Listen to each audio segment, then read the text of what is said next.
ఇంక్లాబ్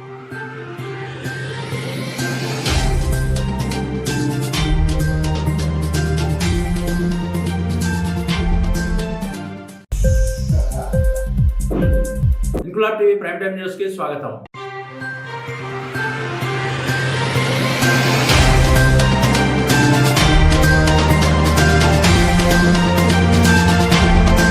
కాకినాడ జిల్లా ప్రతిపాడు మండలం ఉమ్మంగి శ్రీ భారతీయ విద్యా సంస్థల్లో శ్రీకృష్ణాష్టమి పర్వదినాన్ని పురస్కరించుకుని కరస్పాండెంట్ శంకర వీరబాబు ఆధ్వర్యంలో సంబరాలు ఘనంగా జరిగాయి. ఈ కార్యక్రమంలో చిన్న బాలవనం నుండి 2వ తరగతి చిన్నారులు కృష్ణుడు మరియు గోపికల వేషధారణలలో అలరించారు. ఈ కార్యక్రమంలో భాగంగా విద్యార్థులు శ్రీకృష్ణుడిని పూజించి వెన్న మరియు మీగడలను నైవేద్యంగా సమర్పించి పుట్టి సంబరాలలో ఆనందోత్సాహాలతో పాల్గొన్నారు. సందర్భంగా విద్యార్థులు శతక పద్యాలను పఠించి కృష్ణుడి జననం మరియు లీలలను నృత్య గానాలతో ప్రదర్శించి ఆహుతులను అలరించారు. ఉపాధ్యాయులు శ్రీకృష్ణుడి యొక్క జన్మ వృత్తాంతాన్ని కళ్లకు కట్టినట్లు వివరించారు. ఈ కార్యక్రమంలో విద్యార్థులు, వారి తల్లిదండ్రులు, ఉపాధ్యాయులు, ప్రిన్సిపల్ రామిశెట్టి బులిరామన్న, ఏవోలు సూరిశెట్టి సత్యనారాయణ, శుంకర గంగబాబు, చేపల రాము, రామకుర్తి నాగచిన్న, పెట్టు మూర్తి, పొట్టి సురేష్ మరియు అధ్యాపక బృందం జయకృష్ణ తదితరులు పాల్గొన్నారు.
ఇంక్లాబ్ టీవీ వీడియోలు మీకు నచ్చినట్లయితే లైక్ చేయండి, షేర్ చేయండి, కామెంట్ చేయడం మర్చిపోకండి. సబ్స్క్రైబ్ చేయని వాళ్ళు వెంటనే సబ్స్క్రైబ్ చేసుకోండి. మా వీడియోలు మీరు వెంటనే చూడాలనుకుంటే కింద ఉన్న గంట సింబల్ని గట్టిగా కొట్టండి.